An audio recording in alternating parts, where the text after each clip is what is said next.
ଆଜ୍ଞା ଜୟ ଜଗନ୍ନାଥ। ଭୁବନେଶ୍ୱର ସାଂସଦ ଅପରାଜିତା ଷଡ଼ଙ୍ଗୀ ମୋହନ ସରକାରଙ୍କୁ ଛୋଟିଆ କିଳାଟିଏ ଦେଇଛନ୍ତି। ତାକୁ ଆମେ ମେଟ୍ରୋ କିଳା ବୋଲି କହିପାରିବା। ଆପଣଙ୍କର ମନେ ଥିବ ନିକଟରେ ରାଜ୍ୟ କ୍ୟାବିନେଟ୍ ମେଟ୍ରୋ ପ୍ରକଳ୍ପ ପାଇଁ ହୋଇଥିବା ଚୁକ୍ତିକୁ ବାତିଲ କରିଦେଲେ।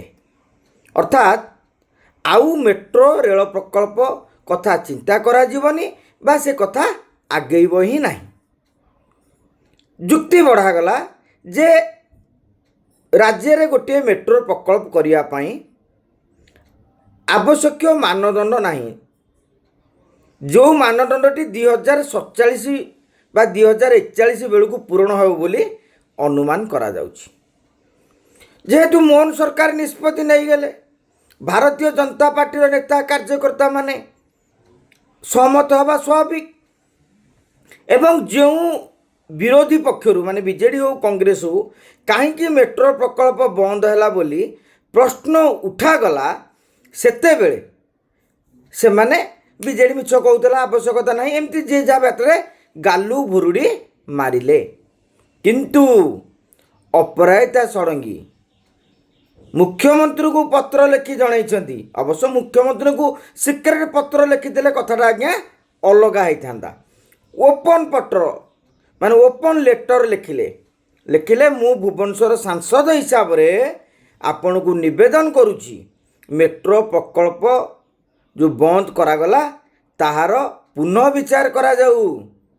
ଅନେକ ପ୍ରକଳ୍ପ ଲାଭ ପାଇଁ ନୁହେଁ କି କୌଣସି ମେଟ୍ରୋ ପ୍ରକଳ୍ପ ଦେଶରେ ଯେଉଁଠି ଜାଗାରେ ହେଇଛି ତାହା ଆରମ୍ଭରୁ ଲାଭଜନକ ହୋଇନାହିଁ। ବୃହତ୍ତର ସ୍ୱାର୍ଥ ଦୃଷ୍ଟିରୁ ଜନତାଙ୍କ ସ୍ୱାର୍ଥ ପାଇଁ ମେଟ୍ରୋ ପ୍ରକଳ୍ପ ହେବା ଉଚିତ।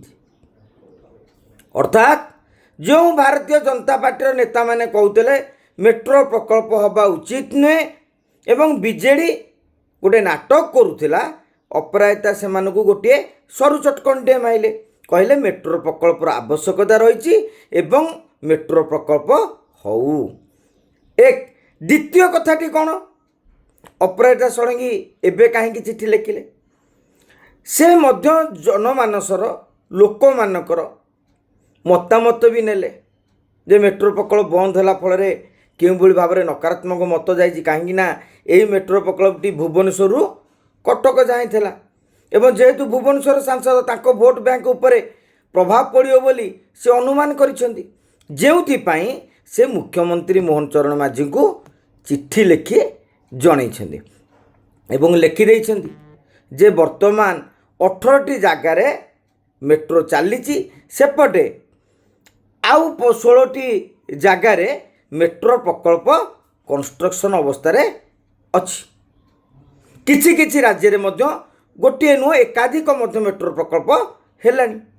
ତେଣୁ ଆଜି ତ କ୍ୟାବିନେଟ୍ ମୋହନ ସରକାର କ'ଣ ନିଷ୍ପତ୍ତି ନେଉଛନ୍ତି, ପୁଣି ଅପରାଜିତା ଷଡ଼ଙ୍ଗୀ ଭଳି ନେତ୍ରୀ ଯେତେବେଳେ ମେଟ୍ରୋ ପ୍ରକଳ୍ପ ପାଇଁ ଜୋର ଦେଉଛନ୍ତି, ଯାହାକି ଭାରତୀୟ ଜନତା ପାର୍ଟିରେ ବିଜେଡ଼ିରେ ଏବଂ ରାଜ୍ୟ ରାଜନୈତିକ ଅଳିନ୍ଦରେ ଆଲୋଡ଼ନ ସୃଷ୍ଟି କରିଛି। କାହିଁକି ନା ସରକାରଙ୍କର ନିଷ୍ପତ୍ତିକୁ ଅପରାଜିତା ଷଡ଼ଙ୍ଗୀ ବିରୋଧ କରିଛନ୍ତି।